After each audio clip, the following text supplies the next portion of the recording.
Hi, welcome to my channel. இன்னைக்கு நம்ம ஒரு இன்ட்ரெஸ்டிங்கான கொஸ்டின் தான் பார்க்க போறோம். Ionisation potential of nitrogen is greater than that of oxygen explain சொல்லியிருக்காங்க.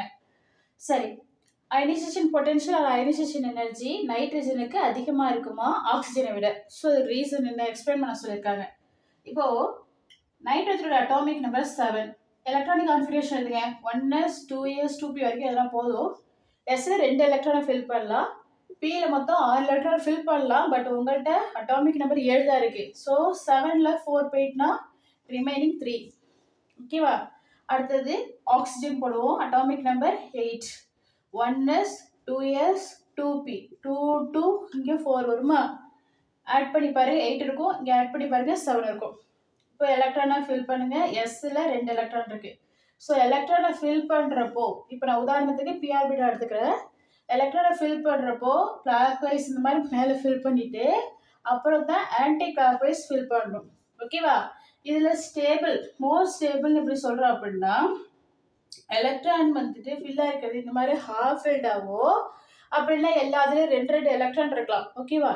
2 எலக்ட்ரான் கம்ப்ளீட்டாக ஃபில்லாக இருந்தாலும் இது வந்து மோஸ்ட் ஸ்டேபிள். ஓகேவா? அதர்வைஸ் கம்மியாக இருந்துச்சு, இப்போ இங்கே இருக்குன்னு வச்சு இப்படி இருக்குன்னு வச்சுங்களேன், இப்படி இருந்தால் அது வந்து மோர் ஸ்டேபிள் கிடையாது. கம்ப்ளீட்லி ஃபில்லாக இருந்தால் ஹாஃப் ஃபில்டாவோ இல்லை கம்ப்ளீட்லி ஃபில்லாக இருந்தால் அது மோர் ஸ்டேபிள். சரிங்களா? இது வந்து பார்ஷியல் தான் ஃபில்லாக இருக்குது. ஓகேவா? ஸோ அப்போ இதுக்கு அயனைசேஷன் பொட்டன்ஷியல் வந்து கம்மியாக தான் இருக்கும். பட் இந்த மாதிரி ஹாஃப் ஃபில்டாவோ இல்லை கம்ப்ளீட்லி ஃபில்டாக இருந்தால் அதுக்கு அயனைசேஷன் பொட்டன்ஷியல் வந்து அதிகமாக இருக்கும். சரி, இப்போ 1sக்கு இதுக்கு ஃபில் பண்ணுங்கள். 2 எலக்ட்ரான் இருக்குது. இந்த 2sல 2 எலக்ட்ரான் இருக்குது. 2pல மொத்தம் 4 எலக்ட்ரான் 1 2 3 4. ஆல்ரெடி நான் உங்களுக்கு சொல்லிட்டேன், ஹாஃப் ஃபில்டாவோ இல்லை கம்ப்ளீட்லி ஃபில்டாக இருந்தால் ஸ்டேபிள்னு சொல்லிட்டேன் இல்லைங்களா? மோர் ஸ்டேபிள்னு சொல்லிட்டேன். ஸோ அப்போது ஹாஃப் ஃபில்டாவோ இல்லை கம்ப்ளீட்லி ஃபில்லாக இருந்தால் மோர் ஸ்டேபிள். இப்போ இதை பாருங்கள், 2p இதோட 2pயும் பாருங்கள் ஹாஃப் ஃபில்டு. பட் இது பார்ஷியல் ஃபில்டாக இருக்குது இல்லைங்களா? இது ஒன்றும் ஹாஃப் ஃபில்டு இல்லை கம்ப்ளீட்லி ஃபில்டு சொல்ல முடியாது.